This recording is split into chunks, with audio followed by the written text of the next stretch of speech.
Friends, இன்றைக்கி என்ன recipe பார்க்க போகிறோன்னா டிஃப்ரெண்ட்டாக குடமிளகா வச்சு அல்வா தான் செய்ய போகிறோம்.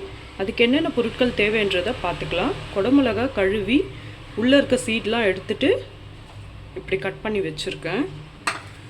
கார்ன்ஃப்ளவர் மாவு 3 ஸ்பூன் போட்டு கரைச்சி வச்சுருக்கேன்.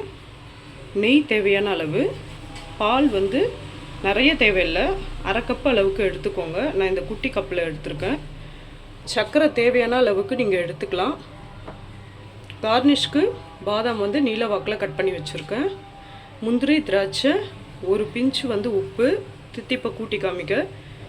இது பார்த்திங்கன்னா ஏலக்காய் தூளை சர்க்கரையில் போட்டு மிக்சியில் அடித்து வச்சுருக்கோம் ஃபில்ட்ரு பண்ணி.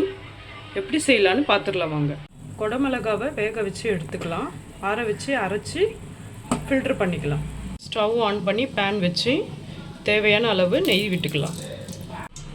நெய் காஞ்சதும் சிம்மில் வச்சுட்டு ஃபஸ்ட்டு முந்திரி வறுக்கலாம். நெக்ஸ்ட்டு திராட்சையை வறுத்துக்கலாம். குடமிளகா வேக வச்சு அரைச்சி ஃபில்ட்ரு பண்ணி எடுத்துக்கணும். அந்த பியூரியை மட்டும்தான் நம்ம சேர்த்து செய்ய போகிறோம். நெய் காஞ்சதும் குடமிளகா பியூரி சிம்மில் வச்சு கிளறிக்கிட்டே இருக்கணும்.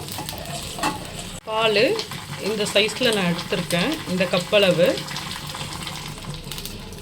பால் சேர்க்கறதுனால கொஞ்சம் க்ரீமியாக இருக்கும். பாலோடு கலந்ததுக்கப்புறம் கார்ன்ஃப்ளவர் 3 டேபிள் ஸ்பூன் எடுத்து கரைச்சி வச்சுருக்கேன், சேர்த்துக்கலாம். சிம்மில் வச்சு கைவிடாமல் கிளறிக்கிட்டே இருக்கும்போது அல்வா பதத்துக்கு உங்களுக்கு வரும்.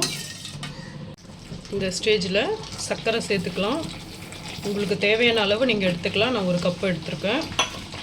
1 பிஞ்ச் சால்ட்டு. இது பார்த்திங்கன்னா ஏலக்காய் தூளை அரைச்சி வச்சுருக்கேன், ஃபில்ட்ரு பண்ணி சேர்த்துக்கலாம். நல்ல மணமாக இருக்கும். இந்த ஸ்டேஜில் இறக்கிடலாம். முந்திரி, பாதாம், திராட்சை போட்டு சர்வ் பண்ணலாம். நீங்கள் குடமிளகால செஞ்ச அல்வா சூப்பராக ரெடியாக இருக்குது பாருங்கள். உங்கள் வீட்லேயும் நீங்கள் ட்ரை பண்ணி பார்த்துட்டு எப்படி வந்திருக்குன்றதை கமெண்ட்டில் சொல்லுங்கள். கொஞ்சம் கூட கசப்பு தன்மையோ காரத்தன்மையோ இருக்காது. சூப்பர் டேஸ்ட்டாக இருக்கும். உங்கள் வீட்லேயும் நீங்கள் ட்ரை பண்ணி பாருங்கள்.